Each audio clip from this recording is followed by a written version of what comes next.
Shukor nakaslem jong unongsan Hima. Simbut mentirang ba kajila uba Sniawbhalang dhar ula penpau kajing sngongu ya mentirang ba kajila ubalela mi kinong yalam balang Delhi bande yikendu ya menteri kampo yang ke Sorkar pedeng banyakran Halor ke Fcra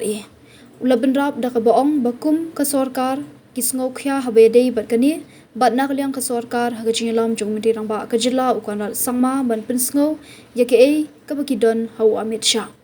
Ula benrap ru da kabaong baka Sorkar MDA ke jupet bat sngap i kajing ke bagi pat ba ki kendu ke Sorkar ke thrang banyada ki Khristan baru ki phaikmat chu mentirang ba lada ki mat kanu kajing kam tam habede bat ki Khristan omtang na gajila hendai habaro ko bai kari ulaong shu ulaong mangidon hangne banyada ki Khristan bat ya baro ngi kirmen baka Sorkar India kan sngap ya kane ke bagi pat ba ki pensngau shaka lihat kepada betul jing Fcra Hima. Dan nagaling jonga bahan kebalan konge apan pau ju songo yo chim ni sab nomor dongi.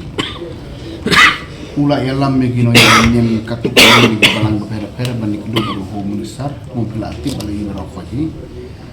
Namar ni kum ke Sorkari khamtam haji yalam jong chim ni sokol pesama bagi TCM betul ni. Ni Sngewkhia ya. Today nakta kadawi nak baik ba usiam sulit detin mulai lamu tu nagaling juga ai kubay kerpang usiam dungin na marbat kan bal yun home wala ya kun men usiam ba nila yo ban express hakabay de singaw jung pay ba du man ma do ko men undiapkan long kan relax kumba kan usiam haktuga news bula dibi bro koy de so piso tu iba kaway naga maka Jogja jolongi baga Sorkar NPP haji lam lucit ni sarjongi bonsi ni jobo ba ekipai ba hakmat tementab kapo kahaban hakabai de kamnim kombat to dikata rujo we always want to protect the Khristan people and always all the religions tagani ke di Sngewkhia nangi kumno yalam du sida ke Khristan ni kata ada usum la yalam ki ba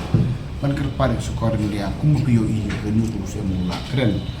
te ngai kublai kerpang uchip misar ma udah buru bomdo tias ni buru baju sngap haladun kanu ke problem habde bi Khristan ni mdai ta pon khalia habaro konti bro ki baik machu ban le ya kelam ni sokan yang ban protect ke ru interest jongi Khristan bai baju ni Kata yang nagaling jonga nga ay kublay mga soto iba PTV baroi. We are here to protect our own peoples in all fronts. Ting sokmen ba Sorkar ni arbulsen kasus ngam the community ba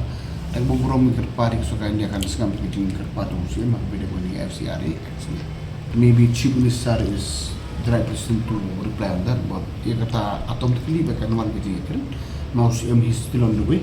So one ni kan try kata it move towards that side only, but anyway decision is decision, so let me listen from CM and the whole comment what to decide on this.